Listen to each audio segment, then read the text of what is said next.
Mari kita berdoa dulu, kita minta kasih karunia dan anugerah Tuhan, kasih hikmat, kasih kekuatan sama kita. Bapa, kami datang kepadamu, sekali lagi kami persembahkan waktu yang ada ini, kami dedicate ke dalam tangan-Mu yang berkuasa. Hamba-Mu berdoa minta hikmat, pengertian, bahkan kecerahan akal budi yang daripada Engkau. Boleh Tuhan menyampaikan akan kebenaran yang adalah milik-Mu bagi umat-Mu di tempat ini. Minta understanding yang daripada Tuhan sendiri, boleh membukakan hati bahkan batin kami, bukan hanya pikiran kami saja. Di dalam nama, di atas segala nama, kami berdoa dan kami memintanya dan kami mengucap syukur. Yang percaya berkata amin. Kemarin saya nanya sama Pak Hence, ini simbol yang ada di belakang ini yang bunder-bunder ini artinya apa? Apakah ini simbol daripada gerbang atau simbol daripada cap jempol ya? Pak Hence bilang bukan dua-duanya, katanya anak-anak aja yang bikin ya. Tapi boleh juga ya, kayak pintu gerbang kan modelnya kan ya, dan ada beberapa pintu gerbang ya. Dan saya percaya tema-tema yang diberikan kepada kita mulai dari gerbang keluarga, gerbang pribadi, gerbang apalagi komunitas, sekarang gerbang kota. Mungkin ada gerbang-gerbang yang lain ya Kak Jo, yang nanti hari-hari ke depan kita perlu juga belajar bersama.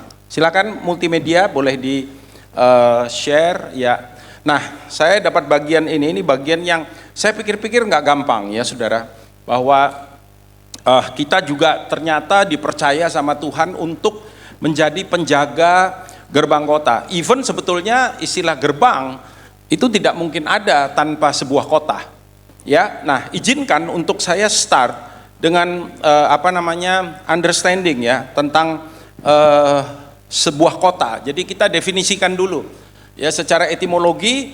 Kota di dalam bahasa Ibrani dan juga Yunani itu punya kalau saya simpulkan itu punya sebuah term yang kira-kira bunyinya itu suatu tempat di mana manusia tinggal bersama dan tempat itu dikelilingi sebetulnya oleh tembok. Karena itu perlu ada gerbang.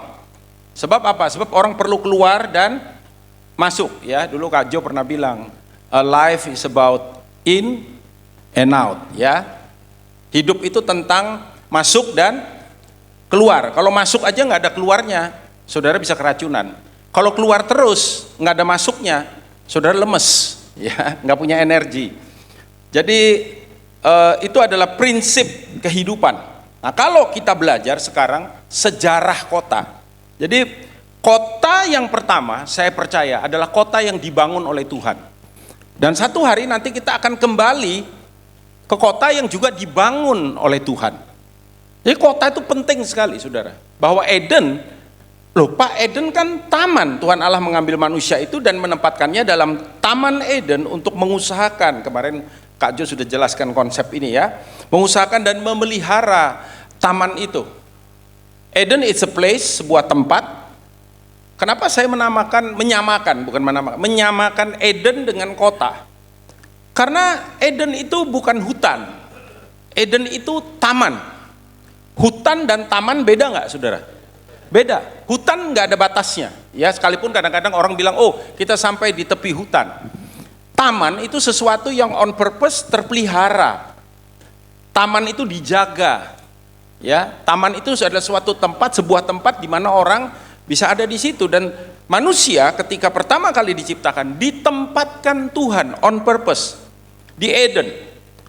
Dan di Eden mereka mempraktekkan apa yang Tuhan perintahkan ini, mengusahakan dan memelihara taman. Tetapi kemudian ketika manusia jatuh ke dalam dosa, maka usaha untuk membuat kota tidak berhenti, saudara. Tidak kemudian mereka tinggal begitu aja gitu tersebar, enggak. Di dalam Kejadian pasal 4, jadi dari Kejadian 1 sampai 4 itu kan pasalnya belum terlalu jauh, benar ya saudara ya? 1, 2, 3, 4 ya. Kejadian pasal 4, maka kemudian ada sebuah kota, dan saya percaya ini kota pertama ya, yang diberi nama Henokh. Kota ini dibangun oleh siapa? Oleh Kain. Yang basically kurang bagus backgroundnya ya, kita tahu siapa Kain ya. Kain bersetubuh dengan istrinya dan mengandunglah perempuan itu lalu melahirkan Henokh. Dia kasih nama Henokh sama anaknya. Kemudian Kain mendirikan apa saudara? Suatu kota. Jadi memori tentang kota ada dalam DNA manusia. Membangun kota dan dinamainya kota itu Henokh menurut nama anaknya. Lompat beberapa pasal kemudian, maka kita sampai kepada satu kota yang sangat terkenal yang diberi nama Babel, ya. Kejadian pasal 11 ayat yang keempat. Kemudian ketika manusia mulai tersebar, sebelum tersebar ini mereka mulai beranak cucu, berkembang biak. Kejadian 11 ayat 4 juga kata mereka, baca sama-sama 1 2 3. Marilah kita dirikan bagi kita apa saudara? Sebuah kota dengan sebuah menara yang puncaknya sampai ke langit, dan marilah kita cari nama supaya kita jangan terserak ke seluruh bumi. Dan seterusnya kalau kita lihat, maka terbentuklah kota-kota yang lain termasuk Sodom dan Gomora, termasuk kota-kota yang ada di Mesir, dan seterusnya sampai dengan kota-kota modern di mana manusia tinggal sampai saat ini. Nah, apa yang kita pelajari dari kota ini, saudara? Yang pertama, kita belajar bahwa kota dibangun sebetulnya, Kejadian 4 ayat 16 dan 17, itu untuk menghasilkan keamanan. Ini ada hubungannya dengan komunitas tadi. Ketika kita berada dalam sebuah komunitas, dan komunitas itu tidak memberikan rasa aman kepada kita, maka itu akan bubar komunitas itu. Ketika orang ada di sebuah kota yang terjaga, makanya definisi kota itu sebuah area yang ada temboknya. Kenapa ada temboknya? Ya, kalau gate kan itu untuk akses, ya, dan gate itu bisa dibuka, bisa ditutup. Sama, komunitas juga begitu sebetulnya prinsipnya. Komunitas itu harus balance antara when we open the community, when we close the community. Kalau ada yang nggak benar ya jangan dibuka komunitasnya. Sorry, kita nggak bisa. Makanya every community itu punya covenant itu tadi, saudara. Di dalam sebuah komunitas ada aturan-aturan yang tidak tertulis, tetapi disepakati bersama untuk bagaimana kita punya dinamika hubungan di dalam komunitas itu. Ketika kemudian ada seseorang yang bisa follow bukan hanya agreement ya, the covenant, kita welcome untuk dia ada di situ. Tapi kalau terjadi macam-macam, biasanya even tidak secara fisikal, tapi mungkin secara psikologi ya, secara psikologis, orang itu seperti istilahnya tuh, dia menjadi di outcast, menjadi satu pribadi yang dia bilang saya nggak merasa saya belong ya, punya self belonging. Self belonging tuh punya sebuah rasa keberadaan ya di tempat itu. Kota juga begitu, saudara. Ya. Dan kota menghasilkan keamanan. Kejadian 4 ayat 16 sampai dengan 17. Ini ada banyak, saya kutip-kutip ayat, nanti saudara catat aja, saudara bisa baca di rumah ya. Karena habis kalau nggak waktu kita kalau baca-baca ayat. Cukup banyak, saudara. Kota, lalu kemudian Kejadian pasal 11. Jadi gini, ketika manusia jatuh ke dalam dosa, itu ada teologi yang mengatakan waktu manusia jatuh dalam dosa dia rusak total. Ya, tapi saya rasa enggak. Ya, enggak. Kenapa? Manusia punya nanti saya akan tunjukkan kepada saudara. Manusia punya kemampuan bahkan untuk membangun hal-hal yang luar biasa. Tapi itu dicemari oleh dosa. Ya, mereka membangun gedung pencakar langit pertama, Kejadian pasal 11 yang disebut dengan Menara Babel. Teknologi, kalau mereka nggak punya teknologi, nggak mungkin mereka bisa bangun gedung. Jadi kalau sudah lihat gedung pencakar langit hari ini, itu dulu udah ada, saudara. Itu dulu sudah dibangun, tapi untuk maksud yang jahat, ya. Dan juga kota itu menghasilkan peradaban seni dan teknologi. Kejadian pasal 14 ayat 18 sampai dengan 22. Kalau saudara baca, tapi sekali lagi itu lahir dari keturunan Kain. Kain itu siapa, saudara? Penjahat pertama di bumi ini. Kenapa? Karena Kain pembunuh. Dia bunuh adiknya. Ya, Kain mengabaikan Tuhan. Kain nggak jujur, saudara. Tuhan tanya, Kain, mana adikmu? Am I my brother keeper? Apakah aku penjaga adikku? Itu kan kurang ajar, saudara. Ya, coba kalau saudara punya anak, ditanya sama mamanya, adik mana? Memangnya saya yang jaga adik? Bukan marah kan mamanya, kan nggak mungkin main bilang puji Tuhan, pinter ya dia ya. Enggak, saudara. Makanya kenapa Tuhan begitu marah?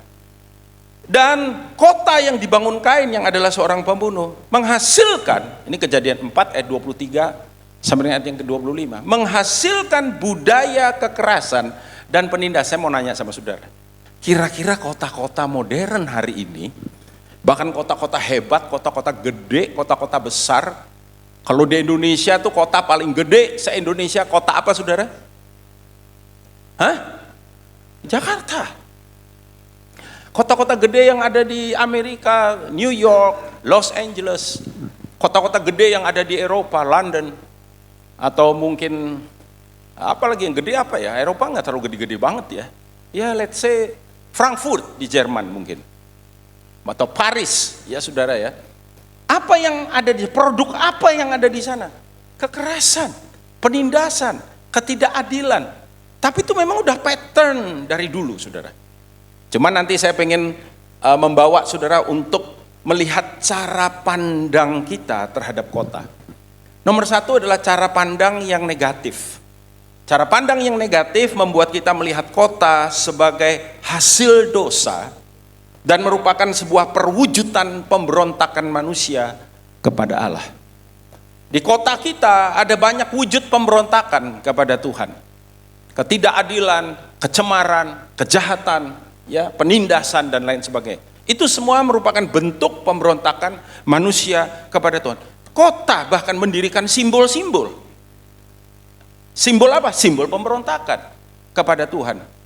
Ya, pelacuran misalkan, narkoba, itu semua bentuk-bentuk pemberontakan kepada Tuhan. Semua yang trespass kemarin yang Pak Guana bilang itu, semua yang kemudian sinful, penuh dosa, ya, dan lain sebagainya. Tetapi kota, kita bisa punya cara pandang yang positif tentang kota.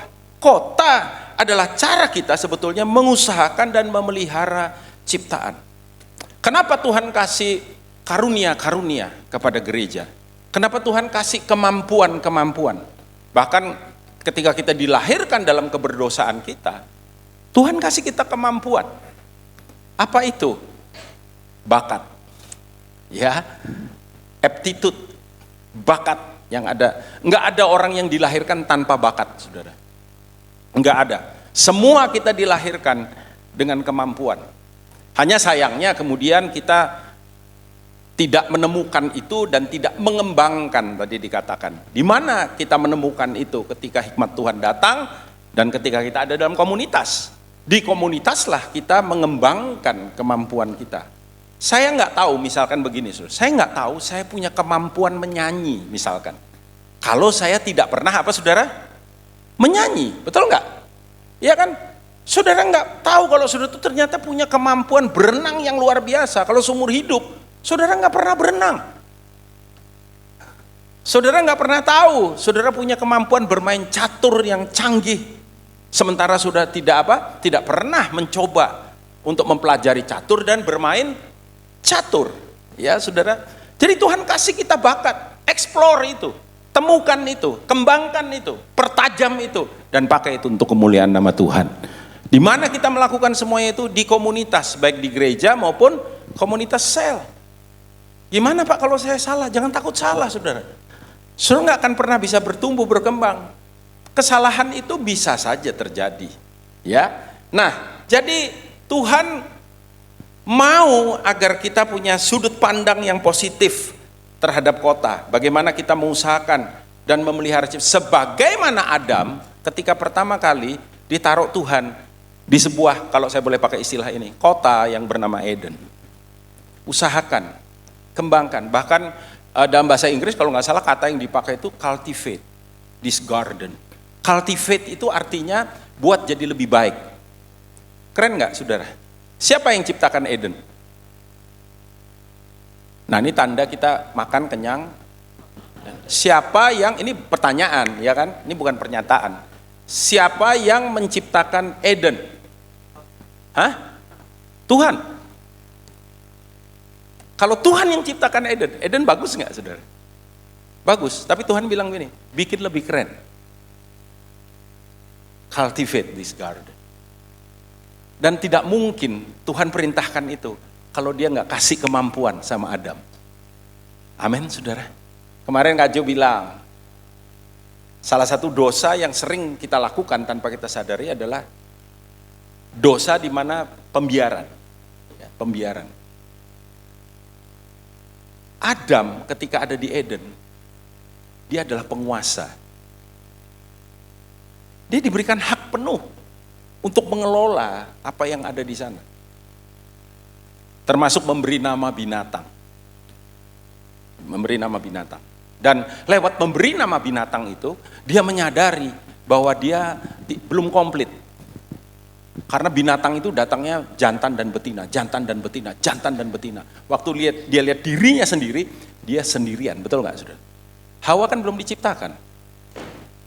Dan dia mencoba mencari dari antara yang datang itu. Dan yang paling mirip dengan dia adalah gorila. Dia bilang jelek banget, berbulu lagi. Tuhan bilang memang bukan itu. Aku akan ciptakan pasangan yang jadi penolong, Ezer Kenegdo ya.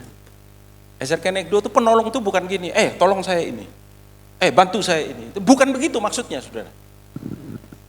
Sepadan itu, pasangan itu akan membuat kita jadi lebih baik. Jadi istri Tuhan kasih, itu untuk membuat suami jadi lebih baik. Jadi maksudnya begini, kalau suami malas bisa jadi lebih rajin. Kenapa bapak-bapak pandangin saya dengan wajah begitu? Apa yang jadi kurang kita? Saudara, saya harus mengakui, sebelum saya menikah, saya itu udah khotbah kemana-mana, saudara. Saya udah ngajar, ya kan? Saya menikah dengan istri saya opposite sama saya. Saya lebih talkative, lebih suka ngobrol, istri saya lebih diem. Jadi memang istri itu nggak harus, saudara, kalau kita tuh menikah dengan orang yang persis sama kayak kita, pasti kehidupan pernikahan saudara sangat membosankan. Loh iya betul, sangat membosankan. Kita memang beda. Untuk supaya kita bisa saling, selain membentuk kita, tapi juga kita tuh dinamis ya, saling melengkapi, complementary one another itu, saling melengkapi satu dengan yang lain. Istri saya, siapa penilai khotbah yang paling bagus buat saya? Istri saya. Ada yang lain, Bapak Rohani, Pak Arifin kadang ya kasih masukan kayak gini dan rekan, teman. Tapi yang paling baik itu istri saya. Pertama dia jujur apa adanya, dia nggak punya motivasi apa-apa. Selain pengen lihat suaminya bisa khotbah lebih bagus. Jadi dia jujur apa adanya. Nah saya mesti dengarkan dia kalau dia ngomong, sudah. Amin. Suami-suami, para hamba Tuhan, amin. Kak Jo bisa lebih bagus, saya ketemu Kak Jo dulu udah bagus banget. Hari ini jauh lebih bagus lagi, saya percaya karena Kak Ina. Nah ya kan? Iya. Jujur, satu kali saya pulang pelayanan, saya jengkel banget. Kenapa? Saya tuh paling jengkel. Saya suka kalau khotbah tuh, amin saudara. Saya nanya gitu ya. Jadi nggak cuma one way, tapi two way communication. Jadi tolong kalau saya nanya dijawab. Kalau nggak jadi lebih lama khotbah saya. Karena saya nggak tahu saudara nangkep nggak gitu. Ya. Saya pulang di mobil saya bilang ini gereja ini nggak ada apinya, kayak nggak bergairah gitu. Masa saya bolak-balik nanya, nggak dijawab. Istri saya bilang, lah kamu salah nanya. Loh saya salah apa? Kamu nanya kadang-kadang pakai bahasa Inggris. Masa? Saya bilang, iya kan saya yang denger. Jadi mereka bukan nggak jawab, mereka nggak ngerti kamu ngomong apa. Makanya jangan sok Inggris-Inggrisan. Sejak itu saya bertobat dan sedikit mengurangi. Ya, ini bukan berarti yang khotbah-khotbah tadi di depan, bukan, saya bukan. Di Surabaya itu ada yang namanya ibu, yang orang GPPS itu yang Bu Erna Tan ya, Bu Erna satu kali dia, Den, kamu tolong isi, bisa nggak tanggal sekian-sekian? Iya ada apa tante? Kamu isi ya, ini ada retreat pendoa BPPS, saudara. retreat pendoa dari seluruh Indonesia. 300 orang ini. Tapi tante pesan satu. Apa tante? Oh, dia pakai Surabayaan. Tadi Pak Guana itu harusnya dia kalau khotbah itu diterjemahin pakai bahasa Makassar. Suka pakai bahasa Jawa kan dia kan. Saya lihat saudara diem, bukan karena saudara tidak respon, karena saudara nggak ngerti dia ngomong apa. Saya tahu pergumulan saudara, saya tahu. Dia Surabayaan, dia bilang gini, tapi tante pesan satu ya Den. Ya apa tante? Ojo Inggris-Inggrisan, iki mbok-mbok sing melok. Artinya kurang lebih begini. Jangan pakai istilah-istilah bahasa Inggris. Yang ikut ini, mbok-mbok itu apa ya? Ibu-ibu tua lah begitu, orang-orang sederhana. Nggak terlalu ngerti bahasa Inggris. Kalau perlu, Jawane gak apa-apa katanya. Pakai istilah Jawa aja gak apa-apa. Jadi, itu menyeimbangkan. Nah, pandangan yang seimbang terhadap kota itu dikatakan kota adalah tempat di mana banyak potensi positif manusia dimanifestasikan dan pengembangan suatu budaya yang baik, tetapi juga kota adalah tempat manifestasi budaya keberdosaan dinyatakan. Ada negatifnya, tapi juga ada apa saudaraku? Positifnya. Cara kita memandang kota harus seimbang. Saya tambahin satu lagi, dan alkitabiah. Nah, mari kita lihat sekarang. Sudut pandang alkitabiah kayak apa? Ya. Jadi Tuhan itu selalu kira-kira gini saudara, ketika Israel hidup benar, maka terbentuklah sebuah masyarakat yang damai, benar, dan adil yang akan menjadi kesaksian bagi bangsa-bangsa. Kata Israel sekarang kita ganti dengan kata gereja atau komunitas orang percaya. Pak Guana mengajarkan bahwa Allah itu roh. Bagaimana Tuhan bisa berjumpa, bagaimana manusia bisa berjumpa dengan Tuhan. Kalau bukan melewati kita yang terlihat ini, amin saudara. Makanya itu sebabnya kenapa Yesus harus datang sebagai anak manusia. Supaya terjadi perjumpaan dalam lintasan sejarah manusia. Terjadi perjumpaan antara manusia dengan Allah. Dia yang sulung, dia menyatakannya. Sekarang giliran kita, amin saudara. Waktu dia naik ke sorga, dia bilang, now is your turn, sekarang giliranmu. Aku udah menyelesaikan tugasku. Dia bilang itu sama gerejanya. Dan hari ini message itu sampai kepada kita. Karena itu saya percaya saudara, kalau hari ini saudara ada di Makassar, ini tidak kebetulan. Terima kasih untuk beberapa yang iya. Saya ulangi sekali lagi, kalau hari ini saudara jadi penduduk kota ini tidak kebetulan. Tuhan yang tempatkan saudara untuk ada di tempat ini. Saya tiap hari berdoa untuk Surabaya, saudara. Karena saya percaya nggak kebetulan Tuhan kasih saya ada di Surabaya. Kepada setiap suku yang ada di Israel, Tuhan kasih yang namanya milik pusaka. Dan sebuah wilayah itu Tuhan ngomong sama suku di Israel, ini milik pusakamu. Tahu milik pusaka enggak saudara? Sesuatu yang amat berharga di dalam kehidupan kita. Tahukah saudara bahwa kota Makassar adalah milik pusaka saudara? Bahkan Sulawesi Selatan adalah milik pusaka saudara. Kasih tahu kiri kanan bilang, enggak usah pusing sama Jakarta. Urusin aja Makassar. Dalam Ulangan pasal 4 ayat 5-8 dikatakan, ingatlah aku telah mengajarkan ketetapan dan peraturan kepadamu seperti yang diperintahkan kepadaku oleh Tuhan Allahku. Ini Musa yang bilang. Supaya kamu melakukan yang demikian di dalam apa saudara? Negeri yang akan kamu masuki untuk mendudukinya. Lakukanlah itu dengan setia, sebab itulah yang akan menjadi kebijaksanaanmu dan akal budimu di mata bangsa-bangsa yang pada waktu mendengar segala ketetapan ini akan berkata, kita rindu penduduk Makassar akan berkata seperti ini tentang saudara.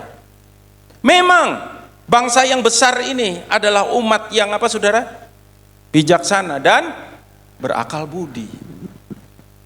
Sebab bangsa besar manakah yang mempunyai Allah yang demikian dekat kepadanya, seperti Tuhan Allah kita. Setiap kali kita memanggil, yang dikatakan setiap kali kita memanggil kepada, dan bangsa besar manakah yang mempunyai ketetapan dan peraturan yang demikian adil seperti seluruh hukum ini yang kubentangkan kepadamu pada hari ini. Dan kita tahu bagaimana tercatat di dalam Bilangan 35 dan Ulangan pasal 19 ayat 11 dan 12, ketika Israel memasuki tanah perjanjian, Tuhan memberi perintah kepada mereka untuk membangun kota-kota perlindungan. The city of refuge. Tuhan perintahkan untuk bangun kota. Tuhan perintahkan kita semua untuk membangun kota kita. Ya. Dan Allah memakai Yerusalem sebagai gambaran kota yang benar. Mazmur 48 disebut Sion, kota Allah kita. Kota yang dibangun dan kota yang memuliakan Allah. Mungkin enggak Makassar memuliakan Allah, saudara? Sangat mungkin melewati saudara. Amin, saudaraku. Surabaya. Tiap kota itu punya ciri khas. Kalau saudara pelajari ya, tiap kota itu punya ciri khas. Ya kan? Surabaya itu kota yang terkenal. Keterkenalannya tapi nggak bagus, saudara. Saya nggak bangga dengan itu. Dulu bangga karena belum bertobat.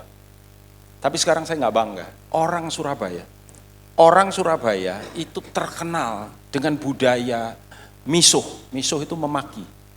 Orang Surabaya makin akrab, makin kenal, makin makiannya makin ngeri, saudara. Iya betul. Dan mereka tertawa. Mereka itu keakraban buat mereka. Ya. Hei, ini istilah Surabaya ya. Oh, ya apa kabarmu? Urip ae kon, tapi harus mate. Ngerti terjemahannya, saudara? Kamu masih hidup aja, gue pikir lu udah mati. Coba orang Jakarta digituin, lu masih hidup aja lu. Gue pikir lu, maksud lu apa? Orang Surabaya tertawa. Iya kan? Kaget miso. Seneng miso. Nggak jelas miso. Pokoknya miso Surabaya. Makanya Pak Arifin kemudian satu hari mengambil sebuah keputusan dan memberi nama, bukan kota miso, tapi kota pujian, the city of praise. Dan sejak itu kita berdoa dan kita mengusahakan dan mengucapkan dan mengerjakan. Makanya tadi di depan saya bilang kita salah satunya misalkan, ya ini sebenarnya proyek keadilan ya, keadilan sosial, mengadopsi daerah kumuh. Untuk kemudian setidaknya kita memberikan peran di dalam pengentasan nasib daripada sebagian penduduk kota Surabaya. Saudara, penduduk kota Surabaya sekarang let's say in between 3-4 juta penduduknya. Dan di kota besar seperti Surabaya, saya kaget ketika beberapa belas tahun yang lalu menemukan bahwa di kota yang sebesar Surabaya masih ada orang yang buta huruf, nggak bisa baca tulis dan apalagi berhitung. Kaget nggak, saudara? Saya kaget.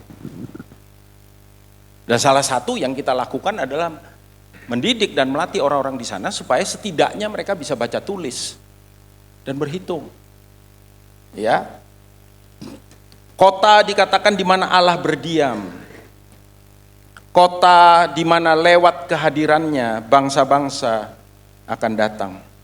Itu Mazmur 68 ayat 29 dan 30. Jadi inilah cara pandang Alkitab, saudaraku, tentang sebuah kota. Sekalipun kita tahu bahwa Yerusalem di bumi ini gagal. Yerusalem itu Yeru Shalom. Yeru itu kota. Shalom itu damai. Jadi Yerusalem artinya adalah the city of peace. Yang sampai hari ini perang tidak pernah berhenti. Tapi satu hari, Wahyu 21 ayat 2, satu hari di Yerusalem baru apa yang menjadi kehendak Allah itu pasti diwujudkan. Amin, saudara. Amin. Ya. Nah sekarang bagaimana kehendaknya? Nah, saudara kan diajar bahwa kita ini adalah pelaksana kehendak Tuhan dalam konteks kerajaan. Kita ini adalah pelaksana kehendak Tuhan di atas muka bumi ini. Apakah itu warga kerajaan? Makanya kita pakai nama ROC, Representatives of Christ Kingdom, perwakilan. Perwakilan sebagai apa? Ambasador, duta besar kerajaan Allah. Kita diajar oleh hambanya Miles yang mengatakan bahwa ketika orang berhadapan dengan kita, orang bukan hanya berhadapan dengan pribadi kita, nama saya Daniel, bukan hanya berhadapan dengan Daniel, tapi orang berhadapan dengan perwakilan kerajaan sorga di bumi ini. Amin, saudaraku. Ya, makanya kita tidak perlu khawatir, tidak perlu takut dengan apapun, ya. Termasuk kemarin kita diajar, nggak usah bingung sama berkat, karena berkat itu akan mengikuti. Amin, saudaraku. Ya, kemarin Pak siapa yang dipanggil Pak Roni, berkat itu ya akan mengikuti aku seumur hidupku. Nah, bagaimana sekarang kehendak Tuhan? Yunus pasal 4 ayat yang ke-11. Lihat ini saudara, tangkap isi hati Tuhan. Tangkap isi hati Tuhan. Baca ya sama-sama ya. Supaya nggak ngantuk, ayo baca dengan suara yang keras, baca sampai paling tidak telinga saudara mendengar suara saudara sendiri. Amin, saudaraku. Amin. Haleluya. Yes, 1, 2, 3. Bagaimana tidak aku akan sayang kepada Niniwe, kota yang besar itu, yang berpenduduk lebih dari 120.000 orang, yang semuanya tak tahu membedakan tangan kanan dari tangan kiri, dengan ternaknya yang banyak. Wow.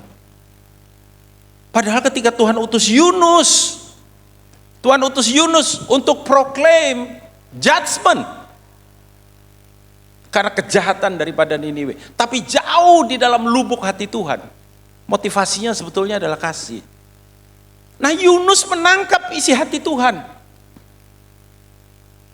Pernah ada satu buku itu judulnya Jonah, apa itu? Penyakit jiwa yang selalu curiga, paranoid, the paranoia prophet. Yunus itu nabi yang paranoid. Paranoid tahu saudara? Seperti para church tapi bukan ya. Paranoid itu sebuah kecenderungan untuk selalu curiga. Istilah Indonesia parno. Ah, itu paranoid. Ya, the paranoia prophet. Kenapa Yunus lari? Orang banyak salah tafsir. Yunus lari karena takut. Nanti kalau dia ke Niniwe bakal dihajar, dia nabi, dia tahu dia dilindungi Tuhan, saudara. Dia bukan takut dianiaya, bukan takut ditekan atau takut perlakukan dengan tidak sepantasnya di Niniwe. Tidak, dia itu curiga. Dia curiga sama Tuhan. Dia tahu. Makanya waktu Niniwe bertobat, Tuhan ampuni, bilang, nah ini loh yang saya takutkan. Karena Niniwe itu bangsa Asyur. Saudara tahu julukannya Asyur? The bloodthirsty people. Bangsa yang haus darah. Siapa Asyur? Musuh Israel. Yunus tidak mau Niniwe diselamatkan. Lu ancur-ancur aja, puji Tuhan katanya. Israel aman. Hah? Kok enak? Makanya dia lari, saudara, Yunus. Benar, the paranoia prophet. Saya berdoa supaya kita yang ada di kota-kota yang Tuhan, termasuk saudara yang ada di Makassar, you're not the paranoia people. You are here, saudara ada di sini untuk jadi berkat buat Makassar. Untuk merubah kota ini, untuk membuat kota ini tidak sama lagi. Amin, saudara. Saya mau tiru Pak Guana. Amin, saudara. Ya.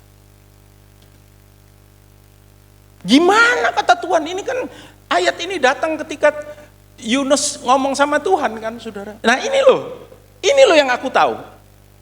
Makanya aku nggak mau datang, kata Yunus. Ya, ketika kita melihat kejahatan yang ada di kota kita ini. Gini saudara, jangan pernah mengizinkan kejahatan orang lain membuat kita jadi lebih jahat. Waktu kita lihat kejahatan yang ada di kota kita bilang, kita doakan supaya murka Tuhan turun. Kita jadi lebih jahat dari mereka. Saya menangisi Surabaya, sudah. Tiap hari saya berdoa, Tuhan, saya berdoa untuk bangsa. Tiap pagi, every day. Saya berdoa, Tuhan, supaya setiap lutut bertelut, setiap lidah mengaku, Indonesia Tuhan selamatkan. Tapi aku juga berdoa supaya Indonesia menggenapi rancangan dan rencana Tuhan untuk bangsa ini. Aku berdoa buat kotaku Surabaya. Sekalipun saya tidak dilahirkan di Surabaya, saya dilahirkan di kota Banjarmasin.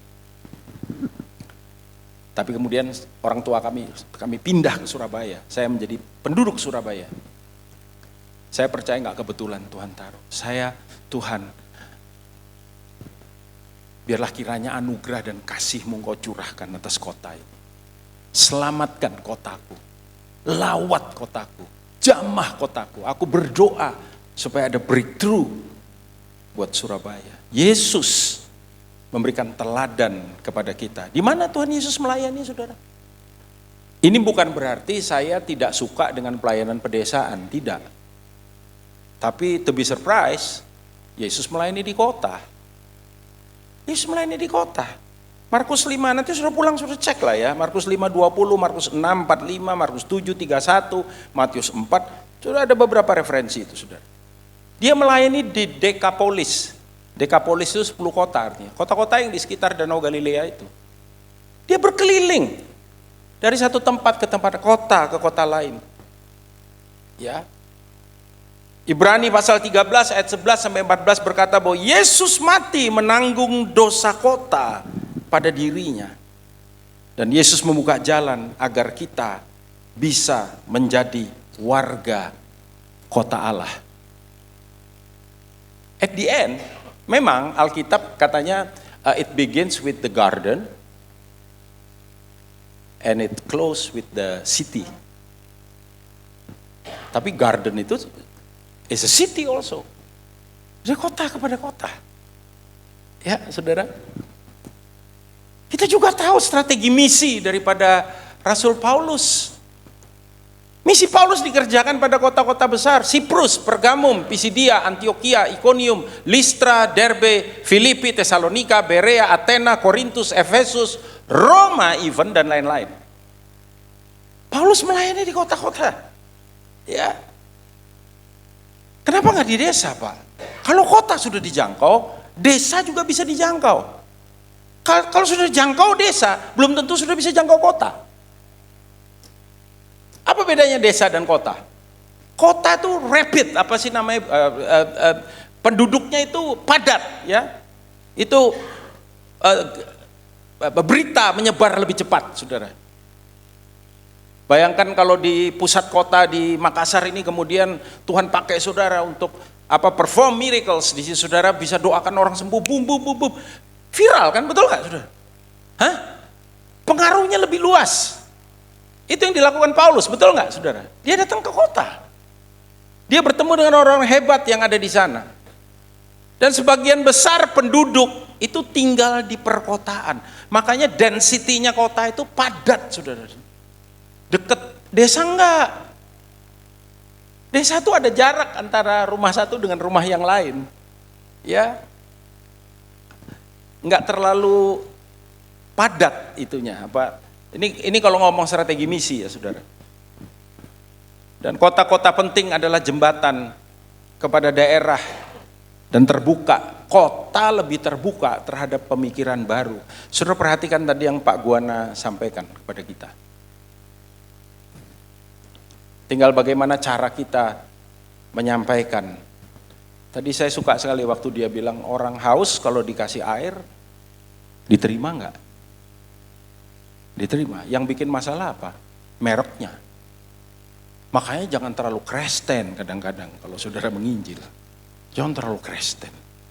Ya, pakailah istilah-istilah yang lebih bisa diterima.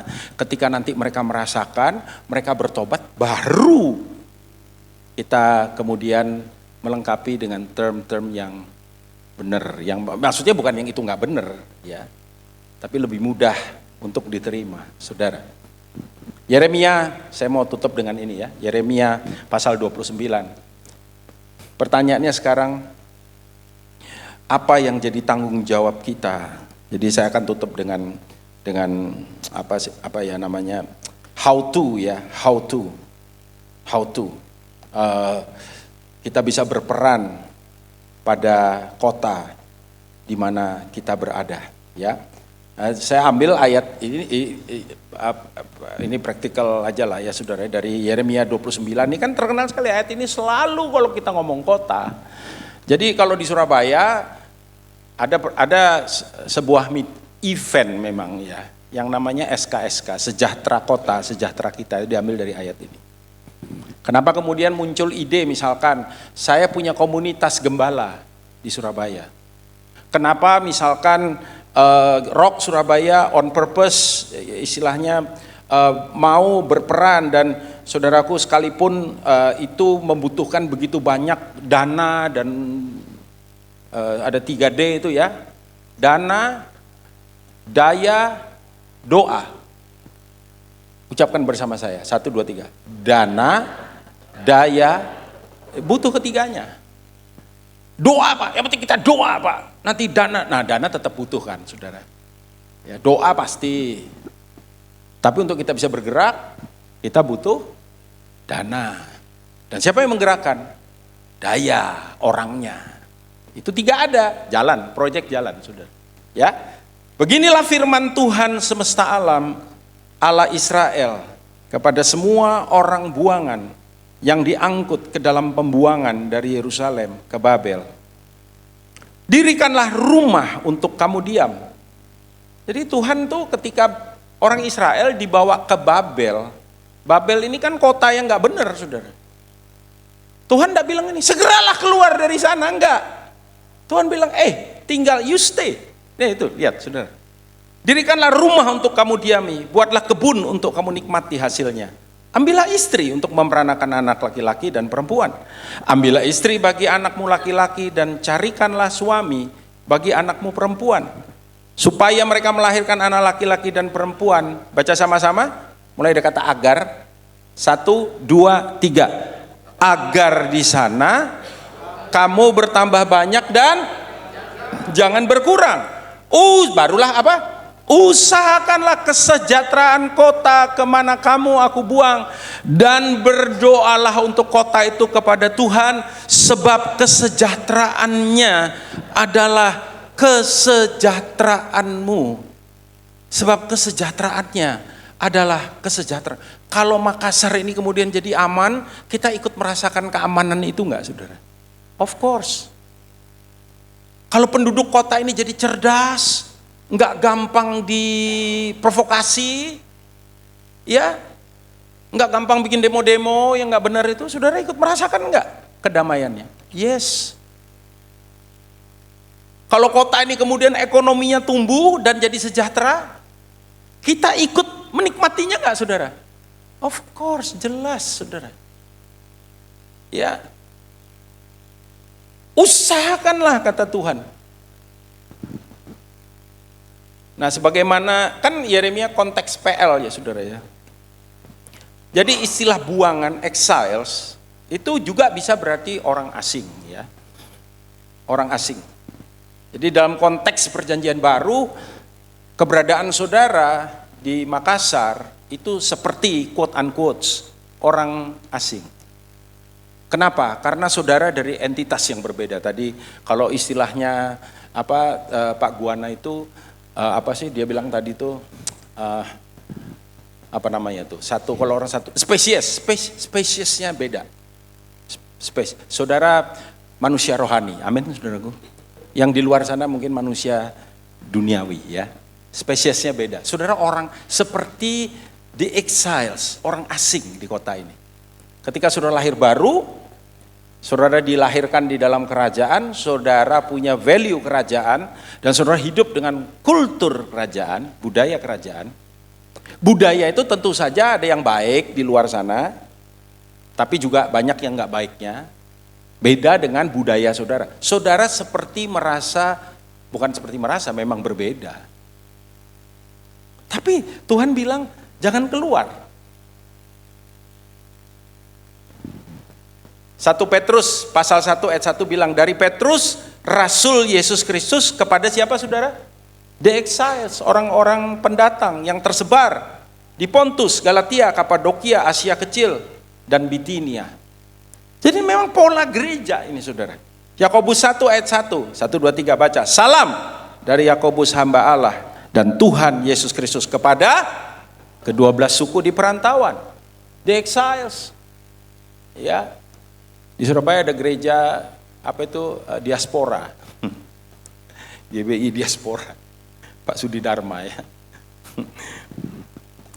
Dan Yeremia menyampaikan pesan ini bagi umatnya, dan biarlah kiranya pesan ini juga kita bisa adopsi untuk apa yang kita lakukan. Number one, berdoa untuk kota. Jangan cuma kritik saudara. Pray for the city. Apa tandanya saudara mencintai Makassar? Saudara berdoa untuk Makassar. Siapa yang mau berjanji, mulai besok saudara bangun pagi, saudara berdoa untuk Makassar, angkat tangan saudara.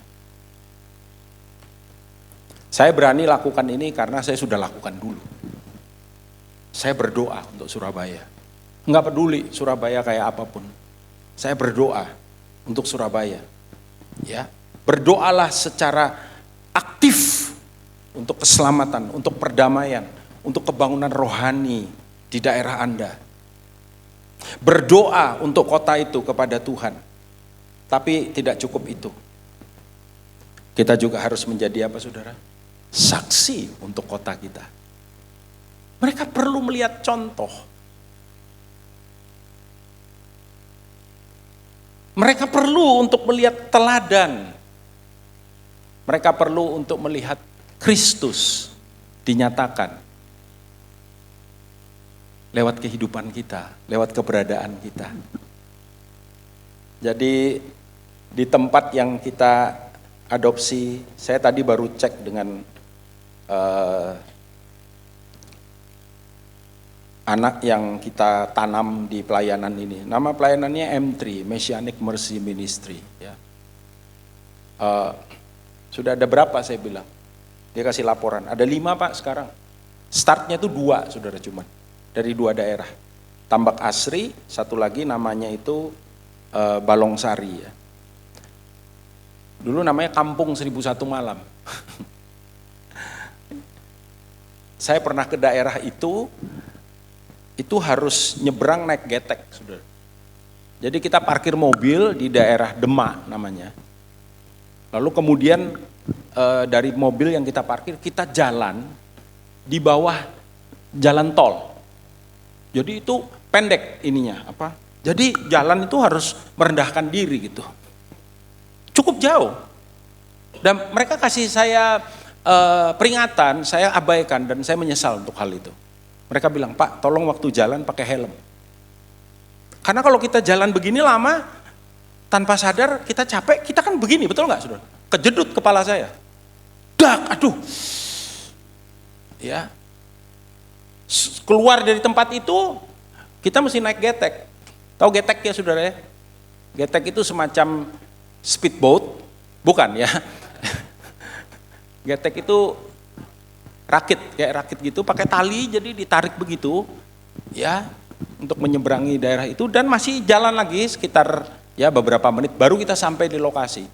Dan ketika kita menyeberangi Sungai Yordan itu, bukan Sungai Yordan, bukan ya, itu aromanya gila itu, bau. Mereka bilang begini, Pak, bau itu kan kalau bau itu hubungannya dengan apa, saudara? Bau hubungannya dengan apa? Penciuman, benar? Tapi bau yang ada di situ itu bukan hanya mencium, tapi mengingat. Saking strongnya itu aromanya sampai teringat. Apalagi kalau musim panas. Ini Bapak pas datang musim hujan Pak, lumayan Pak, itu aduh bau banget saudara. Saya beberapa kali datang ke tempat itu. Saking miskinnya. Mereka tinggal di rumah kardus. Dan kalau musim panas, panasnya minta ampun saudara. Surabaya salah satu kota terpanas. Sehingga mereka kemudian tidak tidur di rumah kardus itu, mereka buat kardus itu jadi tempat tidur dan mereka tidur di tempat terbuka. Mereka bilang, kami tinggal di hotel 1000 bintang. Karena bintangnya banyak di atas. Dan yang kasihan sudah tahu nggak apa? Kadang-kadang kaki mereka, tangan mereka, sebagian badan mereka digigit tikus, saudara. Karena tikusnya banyak di situ. Ya, kasihan sekali. Pak, nggak serahkan dinas sosial aja Pak. Ya tuh pastilah dinas sosial ada. Ya. Tapi kita mau ambil peran di situ. Dari 2 daerah. Terakhir sudah jadi 5 daerah. Ya, ada 5 daerah saudara. Yang kita ada di sana. Dan dari 5 daerah ini ada 2 daerah itu yang sudah dipindahkan ke namanya Rumah Susun Sumurwulut, itu Rumah Susun Sumurwulut daerahnya. Jadi itu Tambak Asri, Balongsari, Rusun Babat Jerawat itu dekat pemakaman.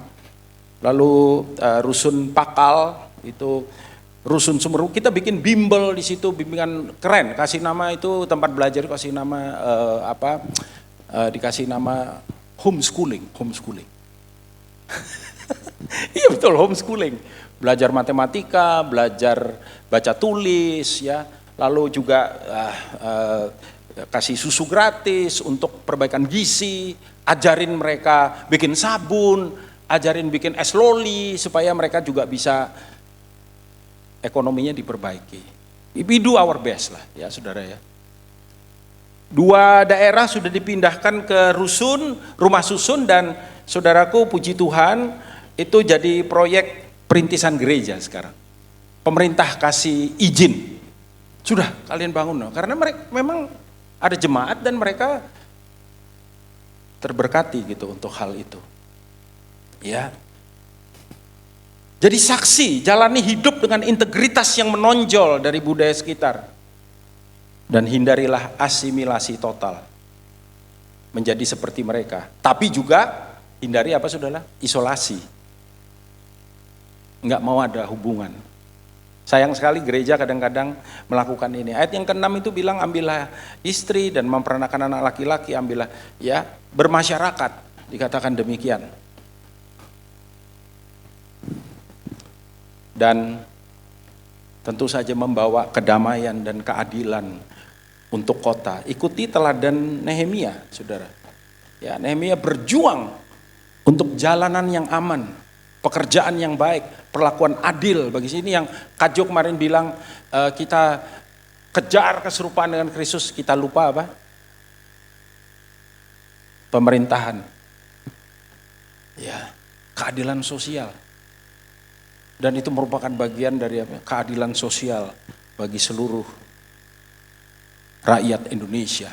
Saudara, ya, usahakanlah kesejahteraan kota. Jadi dana Rock Surabaya itu lumayan banyak. Kita ada 2 satelit dari 6 satelit yang ada di Surabaya itu yang disupport memang. Beberapa orang bilang, Pak, ketika kita lagi ya ngalami kesulitan lah ya, Pak ini yang 2 ini ditutup aja Pak, ini ngabisin duit ini. Tapi Pak Arifin udah pesen sama saya, jangan pernah kamu tutup loh. Iya kan? Ini hati Tuhan. Ya, jadi kita usahakan bagaimanapun kita usahakan, saudara. Dan tentu saja the last but not least, berperan di dalam kota. Ambil peran, saudara, dengan kemampuan yang Tuhan kasih buat saudara, dengan kesempatan-kesempatan yang Tuhan kasih, dengan saudaraku berkat yang Tuhan kasih buat saudara, berperan. Ya.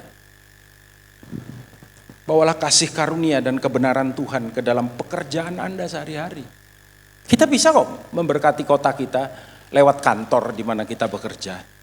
Kita bisa memberkati kota kita lewat kampus di mana kita berada. Kita bisa memberkati kota kita lewat marketplace di mana Tuhan juga taruh para pebisnis, para pengusaha untuk ada di situ. Setuju saudaraku? Amin. Baik di bidang bisnis, pendidikan, seni maupun pemerintahan. Ayat 5 tadi berkata, dirikan rumah untuk kamu diami, buatlah kebun untuk kamu nikmati hasilnya.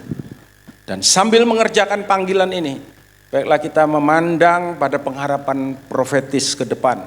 Ibrani 13 ayat yang ke-14. Sebab di sini kita tidak mempunyai tempat tinggal yang tetap, kita mencari kota yang akan datang. Satu ayat lagi saudara. Ibrani 11 ayat 9 dan 10. Karena iman ia diam di tanah yang dijanjikan itu seolah-olah di suatu tanah asing. Dan di situ ia tinggal di kemah dengan Ishak dan Yakub dan turut menjadi ahli waris. Nah, lihat ini kan inline semua saudara dari depan. Ahli waris yang satu itu. Ayat 10 baca lagi 1, 2, 3. Sebab ia menanti-nantikan kota yang mempunyai dasar, yang direncanakan dan dibangun oleh Allah. Ini siapa? Abraham. And this is the very last ya. First saudaraku. Bagaimana satu hari kota yang dijanjikan Allah itu digenapi dalam Wahyu 21 ayat 9 sampai dengan ayat 27. Apakah itu? Yerusalem baru, kota yang sempurna dan dahsyat luar biasa. Saya berani ngomong kota. Karena bahkan Yerusalem baru, strukturnya jelas, ukurannya jelas, fungsinya jelas. So, we never leave the city. Kita nggak pernah meninggalkan kota. Bahkan nanti akan ada kota yang sempurna yang Tuhan sediakan bagi kita semua. Saya berdoa tidak ada saudara yang ada di ruangan ini yang tidak masuk kota itu. Sebab kalau saudara nggak masuk kota itu, saudara tahu nasib saudara berakhir di mana. Kita semua pengen jadi penduduk kota itu. Amin saudaraku. Tuhan Yesus memberkati. Haleluya. Silakan.